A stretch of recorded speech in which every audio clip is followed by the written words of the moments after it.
not there. They inquired of all the people whom they knew, but could find no trace of him. One day had already been spent in going as far as Jericho, another day in returning. It was now the third day, and the King of Glory, who had been so solemnly and wonderfully entrusted to their care, was nowhere to be found.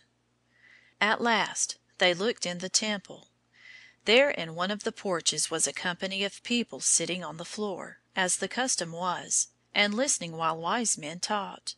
The teachers were called doctors, not doctors of medicine, but doctors of divinity, teachers of religion. And in the midst of the gray-bearded doctors, not only hearing them, but asking them questions, was the child Jesus, while all who heard him were astonished at his understanding and answers.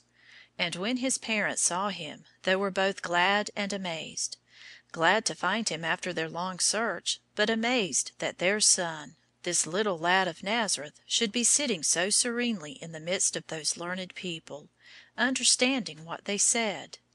But the boy had done wrong, so they thought.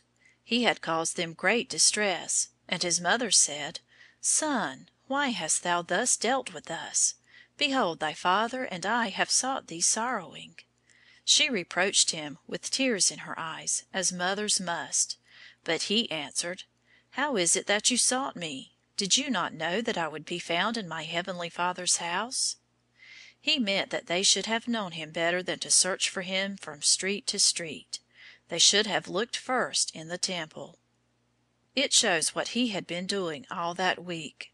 While other boys were gazing at the shop windows, or admiring the bright uniforms and shining lances of the castle guard, he had spent his time in the holy house, attending to the words of the wise, like the child who loves to get away by himself with a book. It shows, too, that already he had that habit of attention which is a part of greatness. When he was interested he thought of nothing else. By and by we shall see him thinking so deeply that for a long while, even for days, he forgets to eat.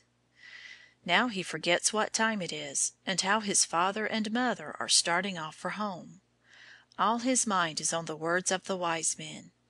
That was different from the ways of James and Joseph and the others. His father and mother could not understand it.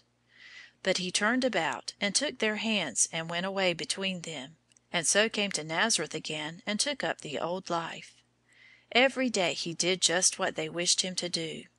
Every day he learned his lessons, and said his prayers, and did his work, growing tall and strong, and everybody loved him.